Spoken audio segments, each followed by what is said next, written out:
Welcome back to Kavitha Chris channel. இன்றைக்கி நம்ம சேனலில் நெத்திலி மீன் குழம்பு, அதே மாதிரி நெத்திலி மீன் மசாலா ஃப்ரை எப்படி பண்ணுறது அப்படின்றத அவங்க கூட ஷேர் பண்ண போகிறேன். இந்த மாதிரி டேஸ்டான மீன் குழம்பும் மசாலா ஃப்ரையும் உங்கள் வீட்டில் பண்ணி கொடுத்தீங்கன்னா கண்டிப்பாக எல்லாருக்கிட்டையுமே பாராட்டு வாங்குவீங்க. ஸோ வீடியோவை ஸ்கிப் பண்ணாமல் ஃபுல்லாக பாருங்கள். நெத்திலி மீன் குழம்பு பண்ணுறதுக்கு ஒரு 2 பெரிய லெமன் சைஸ் புளி எடுத்து நல்லா ஊற வச்சு ஒரு 10 மினிட்ஸ் ஊறினா போதும். அதுக்கப்புறமா நல்லா கரைச்சி வடிகட்டி வச்சுருக்கேன். இது கூட இப்போ நம்ம மசாலாலாம் சேர்த்துக்கலாம். 2 ஸ்பூன் வரமிளகாத்தூள், 4 ஸ்பூன் மல்லித்தூள், 1 ஸ்பூன் குழம்பு மிளகாத்தூள் போட்டிருக்கேன். உங்கள் காரத்துக்கு தகுந்த மாதிரி நீங்கள் அட்ஜஸ்ட் கூட பண்ணிக்கோங்க. ஆனால் இதே மெத்தடில் பண்ணி பாருங்கள், ரொம்ப நல்லாயிருக்கும். மீன் குழம்பெல்லாம் மொதல் நாள் பண்ணி மறுநாள் சாப்பிட்டா தான் டேஸ்ட் ரொம்ப சூப்பராக இருக்கும். உங்களுக்கு மீனெல்லாம் அந்த குழம்புல ஊறினா தான் அது நல்லாயிருக்கும். அதே மாதிரி நிறைய பேர் புளி சேர்க்க மாட்டாங்க. ஆனால் புளி சேர்த்து நீங்கள் கண்டிப்பாக ஒரு நாள் ட்ரை பண்ணி பாருங்கள். வைக்காதவங்கெல்லாம் சொல்கிறேன், சூப்பராக இருக்கும். அதே மாதிரி தேங்காய் கூட சேர்க்க மாட்டாங்க. ஆனால் எங்கள் ஊர் சைட்லலாம் பார்த்திங்கன்னா தேங்காய் புளியெலாம் நல்லா அதிகமாகவே சேர்ப்போம். குழம்பு நல்லா சூப்பராக டேஸ்ட்டாக கிடைக்கும். இப்போ இதெல்லாம் நல்லா கலந்ததுக்கப்புறமா தேவையான அளவு உப்பும் இதில் சேர்த்துக்கலாம். அதுக்கப்புறமா தேங்காய் பார்த்திங்கன்னா அரை மூடி தேங்காயில் 3/4 மூடி அளவு எடுத்திருக்கேன். நல்லா பேஸ்ட் மாதிரி அரைச்சிக்கணும், இல்லைனா உங்களுக்கு குழம்புல திப்பையாக அங்கங்கே தெரியும். இந்த மாதிரி பேஸ்ட் மாதிரி அரைச்சதையும் அது கூட சேர்த்துக்கலாம். இப்போது ஃபிஷ் ஃப்ரைக்கு தேவையான மசாலா ரெடி பண்ணிடலாம். அதுக்கு ஒரு துண்டு இஞ்சி எடுத்திருக்கேன். இஞ்சியோட தோலில் கேன்சர் க்ரியேட் பண்ணுற ஒரு கெமிக்கல் இருக்குது, அதனால் தோலை கம்ப்ளீட்டாக அவாய்ட் பண்ணிவிடுங்க.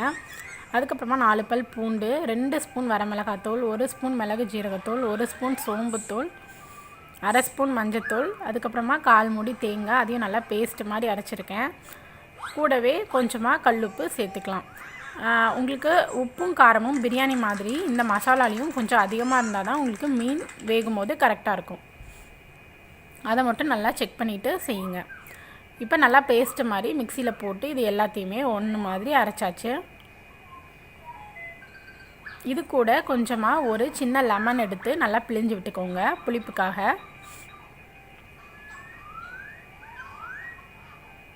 இப்போ இதையும் ரெடி பண்ணியாச்சு.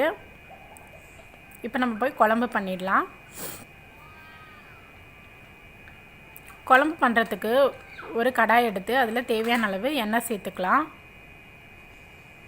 நான் கடலெண்ணெய் சேர்த்துருக்கேன். அது கூட கொஞ்சமாக கருடம் போட்டு தாளிச்சிக்கிறேன். கருடம் இல்லாதவங்க கடுகு வெந்தயம் போட்டு தாளிச்சிக்கலாம். இது நல்லா பொரிஞ்சதுக்கப்புறமா ஒரு நல்லா பெரிய கையளவு சின்ன வெங்காயத்தை 2 வெட்டி வச்சுருக்கேன், அதையும் சேர்த்துக்க போகிறேன். வெங்காயம் நல்லா வதங்கணுங்க. வெங்காயம் நல்லா வதங்கினதுக்கப்புறமா ஒரு பழுத்த தக்காளி அதையும் வெட்டி வச்சுருக்கேன், அதையும் சேர்த்துக்க போகிறேன்.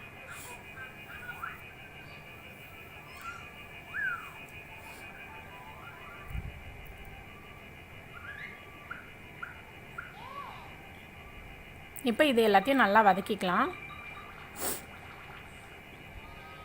நல்லா வதங்கினதுக்கப்புறமா நம்ம கரைச்சி வச்சுருக்க புளி தண்ணியை இது கூட சேர்த்துக்கலாம். சேர்த்துட்டு மூடி போட்டு மிதமான சூட்டில் நல்லா கொதிக்க வச்சு எடுத்துக்கோங்க. குழம்பு நல்லா திக்காகணும். அதுக்கப்புறமா நம்ம மீன் சேர்த்தோன்னா மீன்லேருந்து கொஞ்சம் தண்ணி வரும். ஸோ உங்களுக்கு கரெக்டாக இருக்கும் கன்சிஸ்டன்சி. நீங்கள் கொஞ்சம் தண்ணியாக இருக்கும் போதே மீனை சேர்த்துட்டிங்க அப்படின்னா மீன் சேர்த்து நம்ம ரொம்ப நேரம் கொதிக்க வைக்க முடியாது. அப்புறம் குழம்பு தண்ணியாகவே இருந்துடும். மூடி போட்டு நல்லா மிதமான சூட்டில் நல்லா கொதிக்க வச்சு எடுத்துக்கோங்க.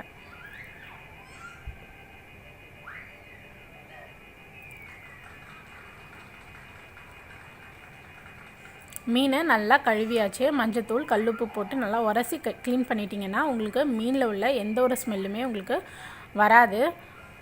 ஓரளவுக்கு ஸ்மெல்லை கண்ட்ரோல் பண்ண முடியும். இது ஒரு சின்ன டிப் தான். இது கண்டிப்பாக நீங்கள் எல்லா மீனையும் இந்த மாதிரி கழுவி பாருங்கள். இதில் தேவையான அளவுக்கு கொஞ்சமாக மட்டும் மீன் எடுத்திருக்கேன். அதை நம்ம ரெடி பண்ணி வச்சுருக்க மசாலா கூட சேர்த்து நல்லா பிரட்டிட்டு மூடி ஃப்ரிட்ஜில் ஒரு 1 மணி நேரம் வச்சுருங்க. அப்போ தான் உங்களுக்கு மசாலா மீனுக்குள்ளே இறங்கும். உடனே வறுத்துட்டிங்கன்னா உங்களுக்கு மீன் அந்தளவுக்கு டேஸ்ட்டாக இருக்காது. ஃப்ரிட்ஜில் வச்சு நம்ம வறுத்துக்கலாம். இப்போ இந்த குழம்போட கன்சிஸ்டன்சியை பார்க்கலாம். நான் உங்களுக்கு வேறு கரண்டி மாற்றிட்டு காட்டுறேன்.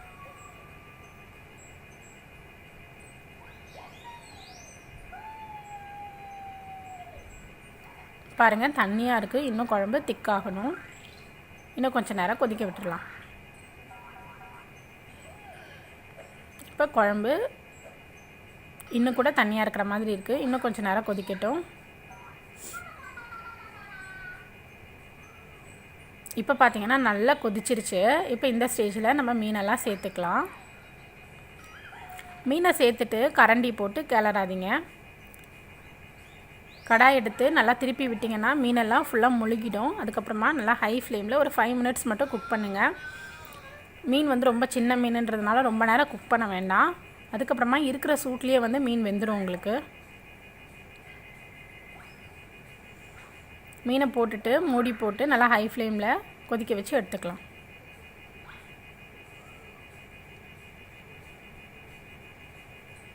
நல்லா கொதித்ததுக்கப்புறமா கடைசியாக இதில் கொஞ்சமாக கருவேப்பிலை சேர்த்துக்க போகிறேன்.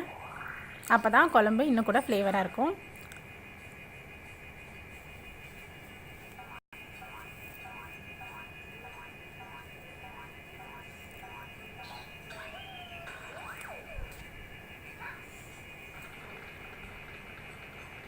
அவ்வளோதான், நம்மளோட சுவையான நெத்திலி மீன் குழம்பு ரெடி ஆகிடுச்சு. இது கூட அட்டகாசமாக இருக்கிற நெத்திலி மீன் மசாலா ஃப்ரை பண்ண போகிறோம். கண்டிப்பாக வீட்டில் இந்த குழம்பு எல்லோரும் ட்ரை பண்ணி பாருங்கள். மீனெல்லாம் நல்லா வெந்துடுச்சு. ஸோ நம்ம ஆஃப் பண்ணிடலாம்.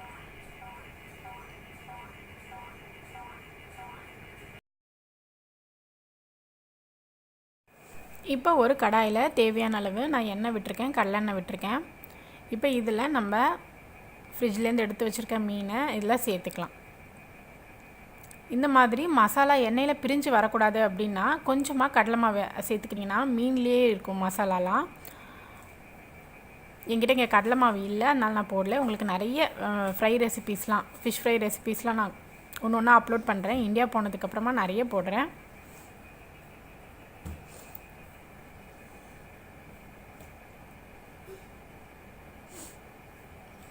மீன் வந்து ஒரு சைடு நல்லா வெந்ததுக்கப்புறமா இன்னொரு சைடு திருப்பி போட்டுடலாம். பாருங்கள், ஒரு பேட்ச் வந்து வெந்துடுச்சு, இன்னொரு பேட்ச் வெந்துட்டுருக்கு. 2 பேட்ச் மட்டும்தான் எனக்கு வந்தது. கடலை மாவு இல்லாததுனால மசாலாலாம் கொஞ்சம் உதிர்ந்துடுச்சு. அதையும் நான் தனியாக எடுத்து வச்சுருக்கேன். ரைஸ் கூட சாப்பிடும் போது சூப்பராக இருக்கும். இது கண்டிப்பாக எல்லோரும் ட்ரை பண்ணுங்க. உப்பு கொஞ்சம் லைட்டாக அதிகமாக இருக்கணும். அப்போ தான் உங்களுக்கு மசாலாவோட டேஸ்ட்டு எக்ஸாக்டாக கிடைக்கும்.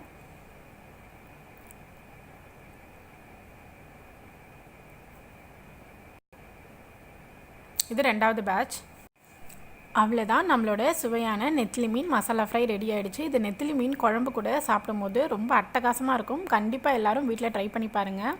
உங்களோட ஃப்ரெண்ட்ஸ்க்கும் ஃபேமிலிஸ்க்கும் மறக்காமல் ஷேர் பண்ணுங்கள்.